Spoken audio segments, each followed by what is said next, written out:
Kemudian masuk ke dalam materi konfigurasi permukaan, di mana fungsinya untuk mengetahui mutu tiap-tiap bagian dari suatu komponen.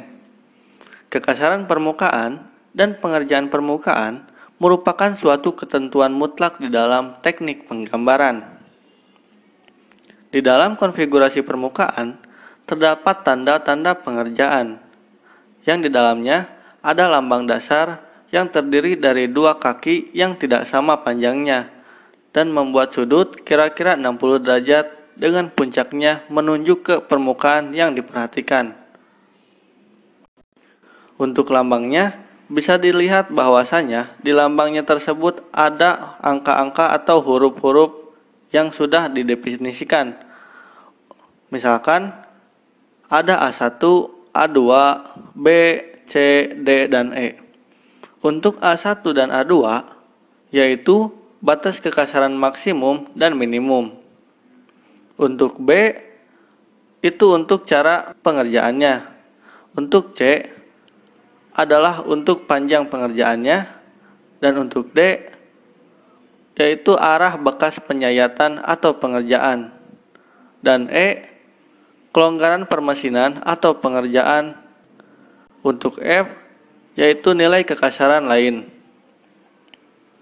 Di dalam penunjukan kekasaran permukaan, yaitu kekasaran permukaan diatur dalam suatu standar atau normalisasi dan diberi kode dengan huruf N besar, yang terdapat 12 tingkat kekasaran seperti ditunjukkan pada tabel berikut. Dalam penunjukannya, dapat dituliskan kode normalisasi maupun dengan menuliskan nilai kekasarannya. Misalkan, di dalam A1 atau A2, kita cukup menunjukkan atau menuliskan simbol N1, N2, N3, atau N4. Atau bisa juga dengan menuliskan nilainya. Contohnya untuk N1 0,025,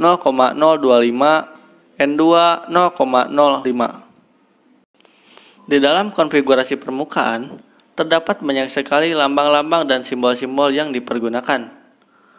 Contohnya, dalam gambar nomor 1, yaitu ada tabel lambang bekas arah pengerjaan. Yang dimaksud dengan arah pengerjaan atau penyayatan adalah bekas-bekas pengerjaan dengan mesin atau alat sayat yang terdapat pada permukaan suatu bidang. Di contoh tabel ini, terdapat lambang sama dengan artian sejajar dengan bidang proyeksi dan pandangan di mana lambangnya dipergunakan. Jadi untuk arah ini bisa dilihat bahwa simbol panah tersebut menunjukkan bahwa arah bekas pengerjaannya. Untuk gambar yang kedua, yaitu tabel lambang tanpa tulisan. Di dalam tabel tersebut ada 3 lambang yang digunakan untuk fungsinya masing-masing.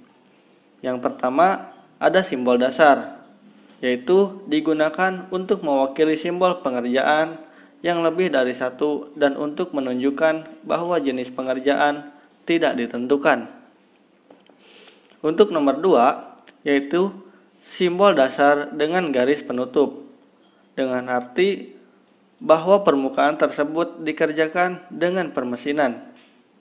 Dan yang terakhir, ada simbol dasar dengan lingkaran di tengah, dengan arti permukaan tidak mengalami proses pengerjaan, maka kondisi permukaan sesuai dengan kondisi awal.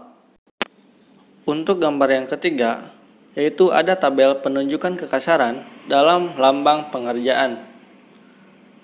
Untuk lambang yang pertama atau kolom yang pertama, artinya sebuah permukaan dengan nilai kekasaran permukaan maksimum RA dari 3,2 mikron. Untuk kolom yang kedua, yaitu sebuah permukaan dengan nilai kekasaran permukaan maksimum RA dari 6,3 mikron dan minimum dari 1,6 mikron. Untuk gambar yang keempat, terdapat pernyataan pada gambar, atau lebih tepatnya, cara penempatan pada gambar. Yang pertama, lambang penulisan harus diletakkan sedemikian rupa agar dapat dibaca dari bawah maupun dari sebelah kanan. Yang kedua, lambang dapat ditempatkan pada posisi apapun, hanya bila mana tidak ada penunjukan lain untuk konfigurasi permukaan khusus atau kelanggaran permesinan. Yang ketiga, walaupun demikian penulisan harga penafsiran utama untuk kekasaran harus selalu ditulis. Untuk gambar yang kelima, yaitu penunjukan pengerjaan tambahan atau biasa disebut tanda perintah pengerjaan. Untuk kolom nomor 1, dengan arti yaitu gambar di samping menunjukkan penulisan perintah pengerjaan jika kekasaran permukaan akhir harus dicapai oleh satu proses produksi tertentu. Misalkan di sini di lambang tersebut terdapat tulisan di press. Jadi untuk pengerjaannya itu harus dicapai dengan satu proses produksi yaitu di press. Untuk kolom nomor 2 yaitu simbol panjang pengerjaan.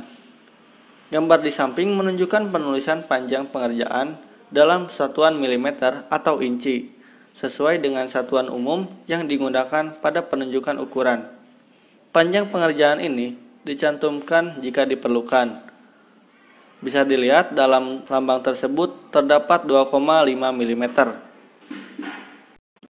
Di kolom ketiga terdapat lambang tanda arah alur pengerjaan. Pencantuman arah alur pengerjaan pada permukaan adalah untuk memastikan segi fungsional permukaan yang bersangkutan. Misalnya untuk mengurangi gesekan, arah serat pengerjaan yang dihasilkan tergantung dari alat atau mesin yang digunakan dan cara pengerjaannya. Dan untuk selanjutnya, yaitu tanda kelebihan ukuran permesinan. Dengan menunjukkan penulisan kelebihan ukuran yang ditentukan, kelebihan ukuran ini harus dalam satuan milimeter atau inci, sesuai dengan satuan umum yang digunakan pada penunjukan ukuran. Dan yang terakhir, yaitu penunjukan dalam kurung dari pernyataan kekasaran lain, umpamanya RA sama dengan 0,5 mikron.